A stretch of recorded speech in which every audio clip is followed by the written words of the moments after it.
अब आपको पाइल्स का ऑपरेशन करवाने की नीड नहीं है। 3 ऐसी मेडिसिन मैं आपको बताने वाला हूँ। जिस भी मेडिसिन का सिम्पटम आपको हो, उसे आप सिम्पटम वाइज़ इस्तेमाल करें, तो आपका पाइल्स जड़ से ख़त्म हो जाएगा और आपको ऑपरेशन की नीड भी नहीं होगी। जो लोग ऑपरेशन करवाते हैं, उनमें से काफ़ी ज़्यादा केसेज़ में पाइल्स रिवर्स हो जाता है। उसकी रीज़न ये होती है कि कोर रीज़न जो होती है पाइल्स की, वो नहीं ख़त्म होती। तो अगर आपको ये सिम्पटम्स हैं और आप ये दवाएँ इस्तेमाल करते हैं, तो आपका पाइल्स 100% ठीक हो जाएगा और आपको बिल्कुल भी ऑपरेशन की ज़रूरत नहीं पड़ेगी। नंबर 1, एलोस कोट्रीना।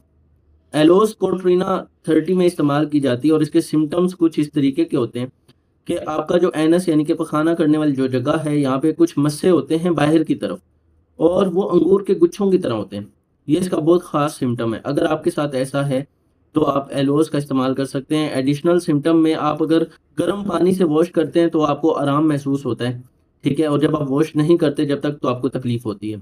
नंबर 2, एलोमीना 30। एलोमीना 30 का सिम्पटम ये होता है कि आंतों में बहुत ज़्यादा खुश्की होती है, यानी कि बहुत अरसे से कॉन्स्टिपेशन होती है, ठीक है? कॉन्स्टिपेशन की वजह से जो पाइल्स बन जाता है, वो ब्लीडिंग हो या नॉन ब्लीडिंग, आपकी कॉन्स्टिपेशन को ठीक करने के साथ-साथ ही आपके पाइल्स को भी ठीक करती है, एलोमीना 30। और तीसरी जो मेडिसिन है, वो है Paeonia mother tincture. Paeonia Q में इस्तेमाल की जाती है और उसके सिम्पटम्स कुछ ये है कि आफ्टर पासिंग स्टूल, यानी कि जब आप स्टूल कर लेते हैं, तो बहुत शदीद दर्द होता है और जलन होती है।